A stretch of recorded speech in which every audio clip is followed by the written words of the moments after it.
sarana dan prasarana sekolah. Sebelumnya, perkenalkan, nama saya Bima Satria, NPM 41G02516, kelas 1D, Fakultas Keguruan dan Ilmu Pendidikan, Program Studi Pendidikan Guru Sekolah Dasar. Pengertian manajemen peserta didik dan sarana prasarana sekolah. Manajemen peserta didik. Manajemen peserta didik adalah serangkaian kegiatan untuk mengatur peserta didik agar menunjang proses belajar mengajar sehingga tujuan pendidikan dapat tercapai. Manajemen sarana dan prasarana.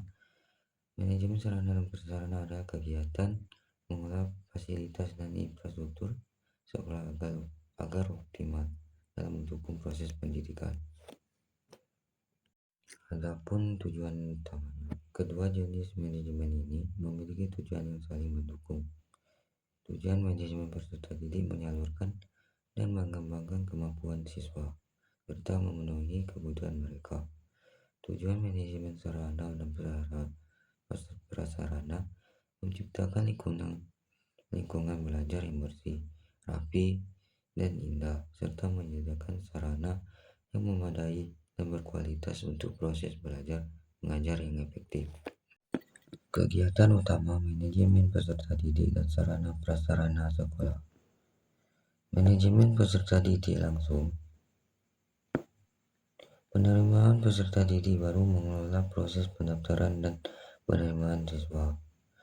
Pembina peserta didik mengelola siswa agar sesuai dengan tujuan pendidikan seperti meningkatkan pengetahuan, keterampilan, bakat, dan minat.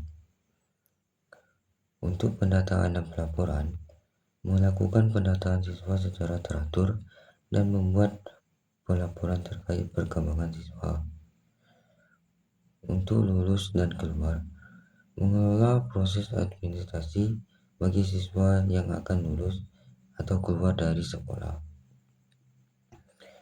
Adapun untuk manajemen sarana dan prasarana, yang pertama perencanaan, menganalisis kebutuhan sarana dan prasarana yang dibutuhkan sekolah. Yang kedua, pengadaan, proses membeli atau memperoleh sarana dan prasarana yang dibutuhkan. Yang ketiga, inventarisasi dan penyimpanan, mendata barang-barang, menyimpan dengan baik dan menjaganya agar tidak rusak. Yang keempat, pemeliharaan, melakukan perawatan rutin untuk menjaga sarana dan prasarana dalam kondisi baik dan layak pakai. Untuk yang kelima, pendayagunaan, memastikan sarana dan prasarana digunakan secara efektif dan efisien sesuai fungsinya. Dan untuk yang terakhir, penghapusan, melakukan penghapusan barang yang rusak, berat, atau tidak dapat digunakan lagi.